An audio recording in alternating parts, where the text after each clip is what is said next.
A lot of people die in a lot of really weird ways in this story. There are horror movies that scare you, and then there are horror movies that stick with you. Weapons, 2025, is one of those rare films that doesn't just end when the credits roll. It follows you, creeps into your thoughts, and leaves you questioning every strange shadow and unexplained sound. This isn't just because of the jump scares or the disturbing imagery. It's because Zach Cregger has packed this movie with unanswered questions that gnaw at you long after you've left the theater. Who exactly is Aunt Gladys? Why do her so-called weapons move in ways that defy logic or even biology? And what's the real reason the children all left at exactly 2:17 a.m.? Welcome back to your nerdy show. I'm your host, Spoiler Master. Today we're diving deep into the creepiest mysteries that Weapons never fully explains. And trust me, some of these answers might make the movie even scarier. Where did you go? There's something very, very wrong.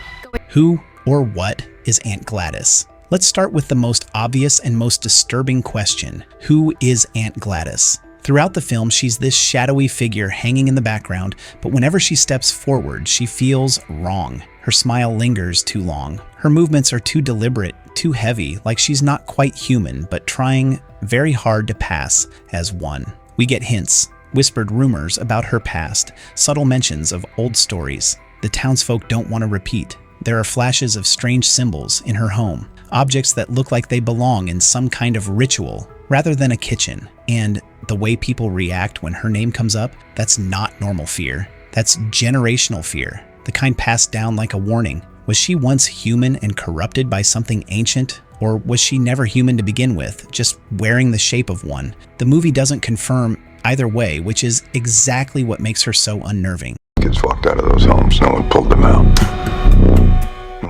Why do her weapons move like that? The weapons in Weapons aren't swords or guns. They're living, twisted things, part machine, part flesh, that seem to obey her commands. And when they move, it's not like a creature or a machine. It's both, in the worst possible way. The jittery, unnatural way they crawl or lunge feels off, like their joints bend in places they shouldn't. They don't walk. They scuttle. They snap. They glitch forward like reality is skipping a frame. And here's the real nightmare fuel. You can tell they're in pain. Whatever they are, however they were made, it's not natural. Were they built, summoned, pieced together from something once alive? The movie gives us that one quick blink and you miss it shot of a weapon's face, if you can call it that. And it almost looks human. Almost.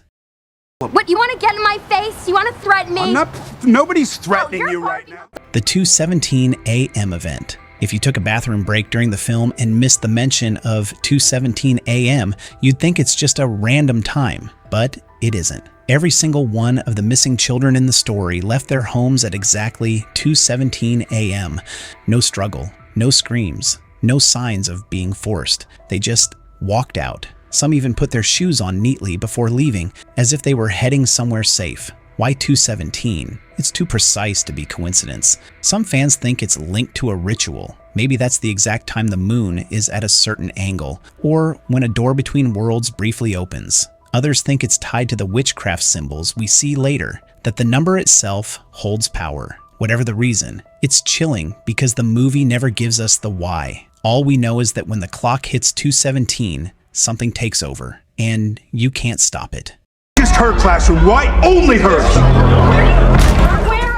The symbols. Nobody explains. Speaking of witchcraft symbols, let's talk about those. They pop up in random places, carved into wood, scratched into metal, even hidden in the patterns of wallpaper. They look old, way older than Aunt Gladys herself. Some are simple shapes. Others are intricate and almost impossible to decipher. We see one symbol multiple times. A circle with jagged lines through it, but the movie never translates it for us, and that's what makes them so creepy. They feel purposeful. They feel like they're part of a bigger language, one we're not supposed to understand. Maybe each one is a piece of a curse. Maybe they're protective wards, or maybe they're instructions. So this one Wednesday is like a normal day for the whole school. Alex's strange connection to it all. Alex starts the film as just another character, but the deeper we go, the more suspicious he becomes. He knows things he shouldn't. He reacts to certain events with a kind of haunted recognition, like he's been through this before. There's that moment where he hears the faint humming, the same sound the weapons make, and he freezes, almost like it's calling to him. Was he part of something in the past? Did Aunt Gladys choose him in some way? We never get his full backstory, which almost feels intentional. Maybe knowing too much about him would give away the ending too soon. Or maybe Alex doesn't even know his own role in what's happening. You have a lot of emotional parents here. I think it's best if you keep some distance from this. What happened to the missing kids? The children are the heart of the movie's horror. 17 of them vanish and the police find nothing. No bodies, no signs of a struggle, no ransom notes, just empty beds and a lingering sense of dread. We get hints that they're not dead, at least not in the traditional sense. There's that chilling shot where Archer swears he saw his son's reflection in a store window, but the boy didn't look back. And the way Aunt Gladys watches children in public, it's not hunger exactly, it's ownership. Were the kids transformed into her weapons? Are they trapped in some other place, waiting to be used for something worse? The movie doesn't tell us, but the silence is louder than any answer could be. I don't understand at all. Why just her classroom? Why only? The sound no one can ignore. There's this low, almost sub-audible hum that pops up at key moments in the film. Sometimes it's in the background of a quiet scene. Other times it's blaring right before the weapons appear. Once you notice it, you realize it's always there before something bad happens. Maybe it's a kind of signal. Maybe it's part of how Aunt Gladys controls her creations. Or maybe it's the sound of that 2:17 a.m. curse winding up. And then there's that one moment when a character covers their ears, panicked, and the hum stops. But in the silence, you can hear whispering. And they never came back. The door in the basement. We need to talk about that basement. In one scene, Alex finds a heavy padlocked door underneath Gladys's house. The air around it looks wrong, warped. He doesn't open it, because of course he doesn't. But there's this almost imperceptible movement behind it, like something breathing. We never see what's inside. Is it where the missing children are? Is it where she builds the weapons? Or is it the thing that gave her all this power in the first place? That door is one of the most frustrating and effective mysteries in the whole movie. But Mrs. Gandy's room was totally empty. Was Gladys ever human? By the time the credits roll, it's hard to tell if Aunt Gladys is a witch, a demon, or something else entirely. There are moments where she seems to know too much about human life, like she's lived it, but then she'll do something so alien it shatters that illusion. The final shot of her, standing in the distance, watching, makes you realize we never once saw her eat, sleep, or show any normal human weakness. Maybe she's been alive for centuries, changing names and faces, pulling the same horrors in different towns. Or maybe she was human once, but whatever she let in during that first ritual took everything that was left of her.